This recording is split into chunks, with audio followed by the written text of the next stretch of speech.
Emily, what's this new bill about? Completely almost eliminating the H1B. They say abuse, H1B abuse prevent bill. What is this bill, Emily? Yeah, so this week, Eli Crane, a representative from Arizona, introduced the End H-1B Visa Abuse Act of 2026 in the House. There are 7 Republican co-sponsors. It's kind of gone viral on social media and in the media. So we're going to talk about what's in the bill and hopefully give you a picture of whether it's going to actually go anywhere. First is it institutes a 3-year pause on new H-1B issuance. We think that means that existing H-1Bs would not be impacted, but going forward, there would be 3 years where no additional H-1Bs would be allowed.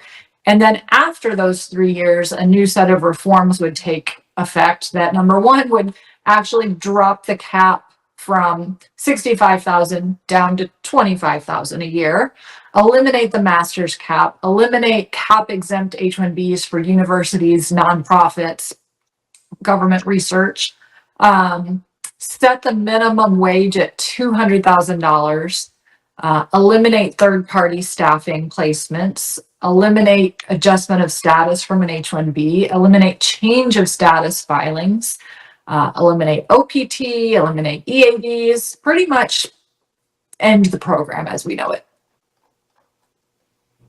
EADs of adjustment of status also will be cancelled. No H4s, that means no H4 EADs, and a lot other bad things. Practically speaking, about if this bill goes through, all the people who are existing cannot file the adjustment of status. They cannot file. People on F1 can't file the change of status to a H1B, and practically H1B is gone, or anything related to the H1B is completely gone. Anything related to the OPT is gone. Anything related to STEM extension is gone. That's what the bill is. Now, Emily, what are the likelihoodness of this bill to be passed? Practically zero. That's a caveat. A lot of people don't tell you is that some of the politicians here, they just want to introduce for the sake so that they can go to their constituency people, whomever they want to appease to get the votes there. Normally, if a bill has to be passed in the immigration, it should actually originate in the Senate, not in the House of Representatives. And normally we see if there's a bill, it should have a co-sponsors or at least 40, 50, or sometimes even 70, 80 co-sponsors. Go ahead, Emily. Why do you say zero? Yeah, so number one, each year Congress sees 10,000 bills. These are just like this, introduced. And historically, only about 2 to 5% actually become law. So just assuming this bill were to make it through, it would be quite rare. Only 2 to 5% of bills actually make it through and become law. And the success rate for immigration bills is even lower because it's such a, crazy topic that they just like to keep kicking the can down the road. But mostly, there's only 7 co-sponsors. You mentioned that typically we have seen many more co-sponsors. These co-sponsors are all from kind of a very restrictionist, anti-immigrant wing. They're all Republicans. There's no bipartisan support. There's no bill in the Senate to go along with it. It's not been scheduled for a committee hearing. There's no markup scheduled. It's not endorsed by House leadership. The odds of this passing are practically zero. And on top of this, you have to remember this is an election year. We're in the midterms. That means Congress has much fewer days to actually pass bills because they're too busy campaigning and traveling. Controversial legislation tends to stall because nobody wants to be on the record with a difficult vote in an election year. And most importantly, these bills that are political messages tend to spike during this time, as Raul said, because they are trying to cater to their base. They want to get reelected. They want to make it through the midterms. And so they're showing, look what I did. I've introduced a bill.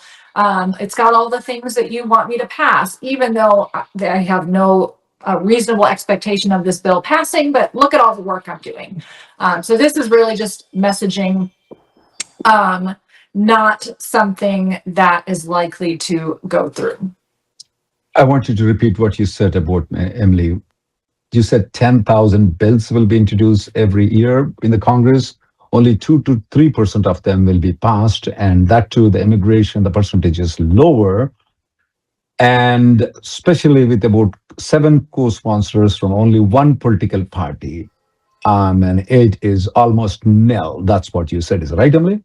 Exactly. And remember, a new Congress will start January 2027. And a bill like this that gets introduced but doesn't pass by the end of this year dies. And so the likelihood of this even gaining any traction is zero. And you said there is no similar bill that is introduced or discussed in Senate at this point of time. Normally, when there is a bill has been introduced in the House of Representatives, it should also be introduced in the Senate. And normally, when both things are passed, then there will be a conference where they will sort it out, the differences, and pass it again. That's how it happens. But we are having people questions about whether we can do extensions and all those things. I don't think so. People should pay more attention on this bill at this point of time. Do not plan your life based on this bill at all.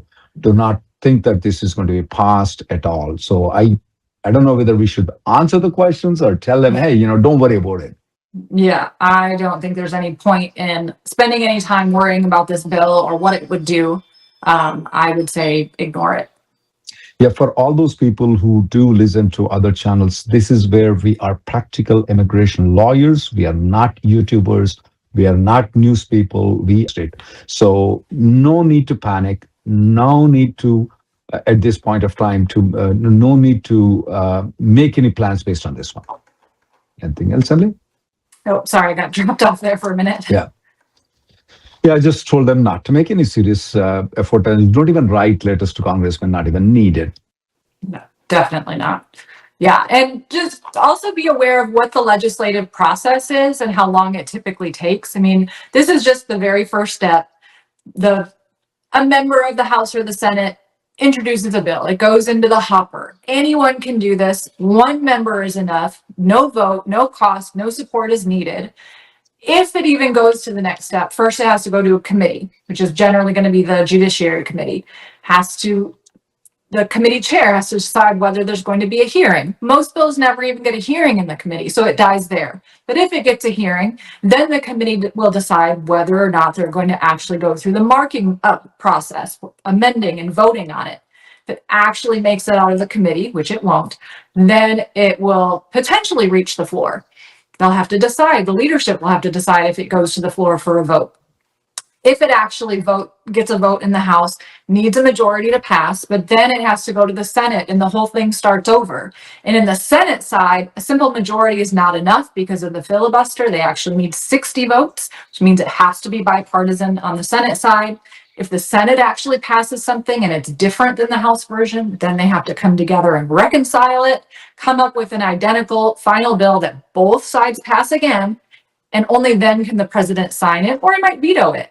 And if all of that doesn't happen by January 2027, 8 months from now, then it dies anyway. So all of that to say, this bill is not going anywhere.